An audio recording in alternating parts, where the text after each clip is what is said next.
to the United States because we have new information to learn in the U.S. And this information deals with emails released from Hillary Clinton's private account, and they have proven direct participation by her in the Honduran 2009 coup d'etat in Honduras. Now, Honduras still hasn't overcome that coup and the ousting of President Manuel Zelaya. Gerardo Torres reports how the country still suffers from the results of that violence and the change of government.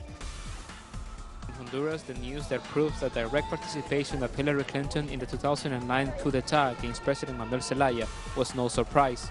After the release of emails from her private account, the opposition says it has known that from the beginning, the U.S. State Department participated in the attack against democracy. Coming from someone of the political elite of the United States in the last decades, such as Hillary Clinton, there is a clear intention, and as part of their logic, they see Honduras as a very important country for their regional political control, but also as a place where they can experiment in profound extractive economy strategies.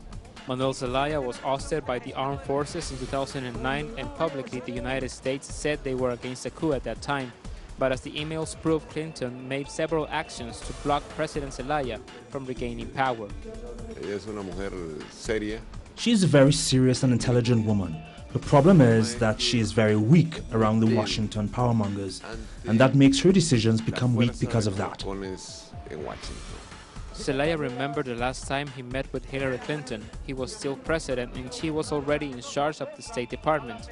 They met on June 3rd of 2009, less than a month from the coup, in San Pedro Sula in the north of Honduras for the 39th General Assembly of the Organizations of American States.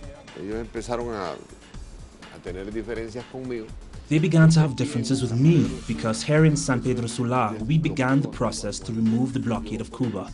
As an initiative of my government and of Councillor Patricia Rodas, we presented Honduras' position to derogate the decrees that had expelled Cuba from the OAS.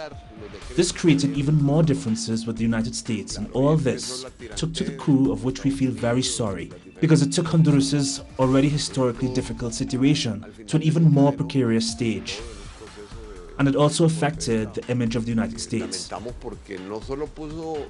Clinton had a direct participation in the 2009 coup d'etat in Honduras that had as a result more than 200 political activists killed and thousands of human rights abuses.